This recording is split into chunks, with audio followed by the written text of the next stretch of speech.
Budget तो पेश कर दिया, और बजट वो पेश कर दिया जो किसी गरीब को और किसान को और शिक्षा के मामले में कुछ भी नहीं। और यहाँ तक तो उत्तर प्रदेश को जीरो कर दिया ना बजट में, कि बजट में यहाँ गरीबों के लिए और किसानों के लिए और विद्यार्थियों के लिए कुछ भी नहीं है मेरे समझ। उपचुनाव को मैं ये कहना चाहूँगा कि अगर आदरणीय अखिलेश यादव जी ने जैसे पीडीएफ फार्मूला अपनाया था और फिर अपनाते हैं तो 10 की 10 सीटें समाजवादी पार्टी के खाते में जाएंगी। उत्तर प्रदेश की भारतीय जनता पार्टी या उत्तर प्रदेश के मुख्यमंत्री इस परीक्षा को नहीं करा रहे हैं। ये कोर्ट के डंडा से ये घबराए हुए हैं, इसलिए इनकी परीक्षा कराना मजबूरी है और इनको करानी पड़ेगी।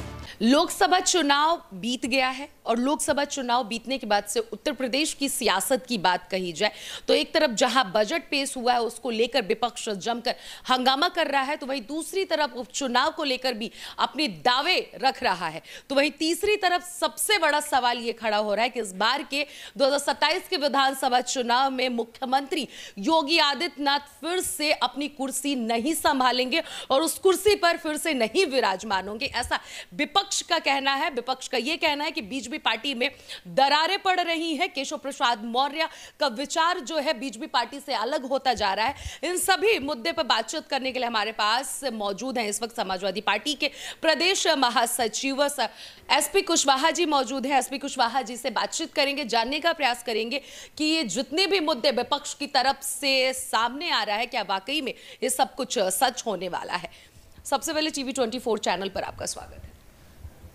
सबसे पहले मैं टीवी 24 चैनल के सभी पत्रकार भाइयों बंधुओं को बहुत बहुत धन्यवाद देना चाहता हूं और ये कहना चाहता हूं कि भारतीय जनता पार्टी की कोई नीति और सिद्धांत नहीं बची है। इसलिए जो 2027 की बात कर रही हैं तो 2027 में समाजवादी पार्टी पूर्ण तरह से अपनी सरकार बनाएगी। रही बात उपचुनाव की, तो उपचुनाव में भी जो उत्तर प्रदेश के मुख्यमंत्री जो हिंदू मुस्लिम की बात करते हैं, नफ़रत फैलाने की बात करते हैं, इन्हें नहीं कहना चाहिए क्योंकि ये एक जिम्मेदार पद पे बैठे हैं। हो सकता है कि इनका मुख्यमंत्री पद पे अभी केशव और जो योगी जी का जो बीच में झगड़ा चल रहा है, हो सकता है कि इन्हें यहीं हटा दिया जाए। और अगर उपचुनाव होता भी है तो समाजवादी पार्टी की 10 में 10 सीटें आने से कोई रोक नहीं सकता है। अच्छा, आपने बताया केशव प्रसाद मौर्य जी और बीजेपी में जो दरारें चल रही हैं उसमें केशव प्रसाद मौर्य जी बीजेपी से मुख्यमंत्री पद से हटाए जा सकते हैं, ये मुख्यमंत्री योगी आदित्यनाथ। लेकिन केशव प्रसाद मौर्य जी की बात कही जो और आपके पार्टी के राष्ट्रीय अध्यक्ष अखिलेश यादव लगातार ट्वीट पर जो बयानबाजी चल रहा है, एक तरफ अखिलेश यादव अलग बयानबाजी दे रहे हैं, वहीं दूसरी तरफ केशव प्रसाद मौर्य पलटवार भी कर रहे हैं, तो किस हिसाब से आप लोग इस बात का दावा कर रहे हैं कि दरारें पड़ रही हैं केशव प्रसाद मौर्य को लेकर?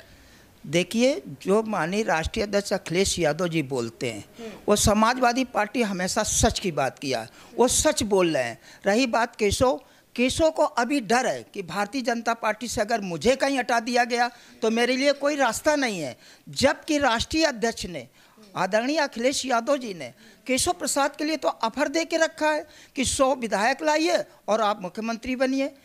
ये तो सोचना चाहिए केशव प्रसाद जी को। लेकिन केशव प्रसाद जी अभी दो तरह के हैं। केशव प्रसाद का ना कोई जनाधार बचा है और ना ही केशव मुख्यमंत्री को हटा पा रहे हैं। लेकिन जिस दिन ये आश्वस्त हो जाएंगे कि हम योगी को हटा देंगे, उस दिन ये पलटी मार सकते हैं, इसमें कोई दो राय नहीं है। अच्छा, मतलब आपको विश्वास है कि केशव प्रसाद मौर्य पलटी मार देंगे? जी, ये तो मुझे विश्वास है, क्योंकि केशव प्रसाद का भारतीय जनता पार्टी में कोई सम्मान नहीं मिला है। सभी लोग जानते हैं, उनको कहा गया कि वो स्टूल मंत्री हैं, वो डिप्टी सीएम नहीं लोग बोलते हैं, उन्हें लोग कहते हैं कि ये स्टूल मंत्री हैं। और जब स्टूल मंत्री कह दिया जाए एक बड़े लीडर को और उसको जीरो कर दिया जाएगा, तो भारतीय जनता पार्टी की ये सियासत रही है कि जब भी कोई बड़ा लीडर बनता है उसको जीरो करने में 2 मिनट लगाते हैं।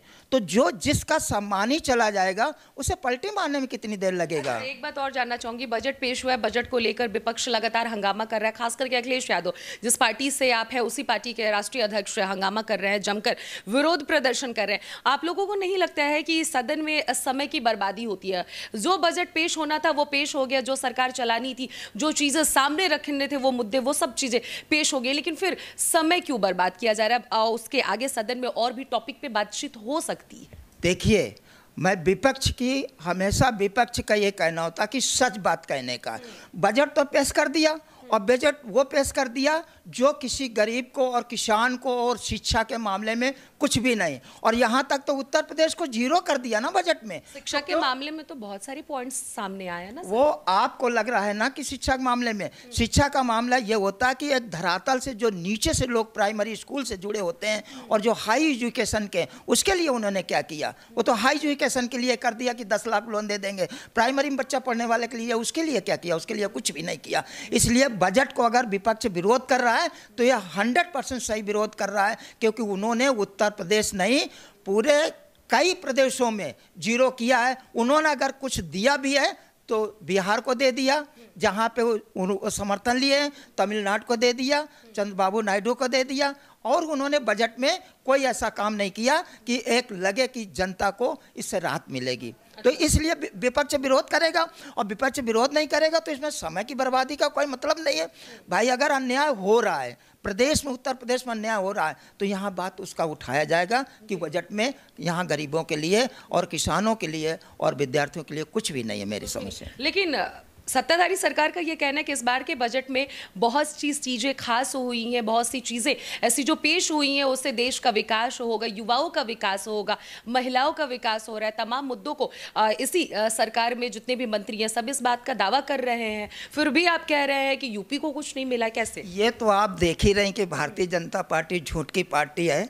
10 साल हो गया, अब 10 साल के ऊपर जा रही है भारतीय जनता पार्टी, और 10 साल में किस बेरोजगारों को रोजगार दे दिया, कौन से किसानों की आय दुगनी कर दिया, कौन से लोगों को भला कर दिया? ना उत्तर प्रदेश नहीं, पूरे देश में अगर जनता को बर्बाद करने का श्रेय तो भारतीय जनता पार्टी का है, क्योंकि ये 15 साल 10 साल के बाद भी आप 15वां लग गया, तो ये 15 साल में महंगाई के अलावा कुछ दिया जनता को? कुछ नहीं दिया।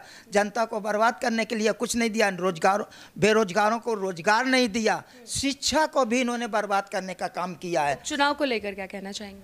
उपचुनाव को मैं ये कहना चाहूँगा कि अगर आदरणीय अखिलेश यादव जी ने जैसे पीडीएफ फार्मूला अपनाया था और फिर अपनाते हैं तो 10 की 10 सीटें समाजवादी पार्टी के खाते में जाएंगी, क्योंकि यहाँ पे उत्तर प्रदेश के मुख्यमंत्री ने अपने आप में स्वयं कुल्हाड़ी मार लिया है। उसका एक रीजन है जो इन्होंने हिंदू मुस्लिम की ये कांवड़ियों को लेकर नफरत फैलाने की बात की है, वो आप देख रहे हैं कि सुप्रीम कोर्ट ने भी उसके खिलाफ गया है। तो इसका मतलब है कि उत्तर प्रदेश में भाजपा उपचुनाव में जीरो हो जाएगी। मिल्कीपुर सीट को लेकर क्या कहना चाहेंगे उपचुनाव में?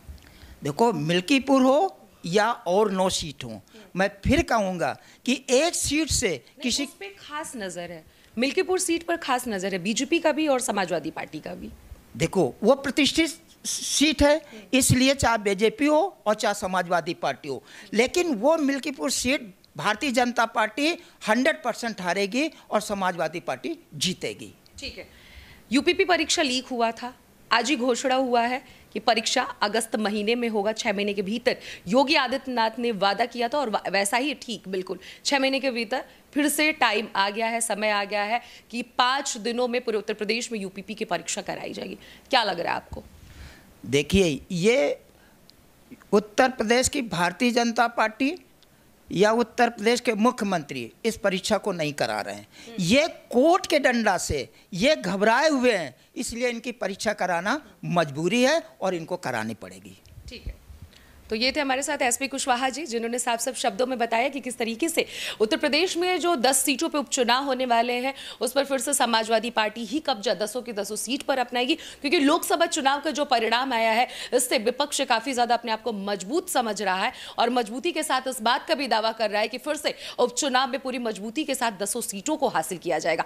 बजट में इन्होंने कहा कि बजट जो पेश हुआ है वो किसी भी लायक का नहीं है, जमीनी स्तरीय का, उसमें जो भी पॉइंट्स रखे गए हैं जमीनी स्तरीय नहीं रखे गए, इसलिए उस बजट का पेश होना और ना होना विपक्ष के हिसाब से गलत है। साथ ही साथ आंध्र प्रदेश और बिहार राज्य को लेकर भी एसपी कुशवाहा जी ने अपनी प्रतिक्रिया रखी। उन्होंने कहा कि बिहार राज्य और आंध्र प्रदेश को ही खास सौगात मिला है और किसी राज्य को नहीं मिला है, क्योंकि उन दोनों राज्यों की वजह से ही एनडीए की सरकार फिर से देश में तीसरी बार अपनी सरकार बना पाई है।